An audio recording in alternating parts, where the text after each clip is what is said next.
გუდაურში კიდევ ერთი სასტუმროს მშენებლობას ჩაეყარა საფუძველი. ინვესტორებმა გუდაურის განვითარების ფონდისა და სამშენებლო კომპანიის წარმომადგენლებმა სასტუმროს მშენებლობას საძირკველში სპეციალური კაფსულის ჩაშობით აღნიშნეს. ახალი 4 ვარსკვლავიანი სასტუმრო 4 სართულზე განთავსდება და 100 ნომერს მოიცავს.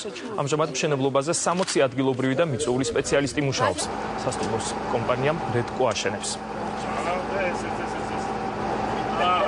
მინდა თქვა, რომ ძალიან მნიშვნელოვანი დასაქმების გენერატორია ზოგადად როგორც სამშენებლო პროცესში, სასტუმრო მშენებლობა აგრეთვე მის ოპერირების პერიოდში, 18 თვეში, როცა ეს სასტუმრო უკვე შევა ოპერირებაში 100 კაცი იმუშავებს ამ სასტუმროში, რაც პირდაპირ დასაქმება არის 100 კაციანი და პლუს კიდე ირიბი დასაქმება, როგორც ვიცით, საერთაშორისო სტანდარტებით არის მიახლოებით 300 კაცი. Вкладывание инвестиций კლიმატური შესაძლებლობებით უნიკალურია ინვესტიციის ჩასადებად. მე და ჩემმა მეგობრებმა ძალიან ბევრი ვიფიქრეთ, სანამ გადაწყვეტილებას მივიღებდით. საბოლოოდ კი ერთი სასტუმროს აშენება გუდაურში, ხოლო მეორესი ბათუმში გადავწყვიტეთ.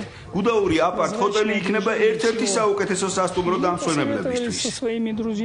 ეს იქნება აპარტ ჰოტელი, ანუ სასტუმროს ნომრები გაიყიდება და ყიდველი უკვე თვითონ ერთვება ამ სასტუმრობის ბიზნესში.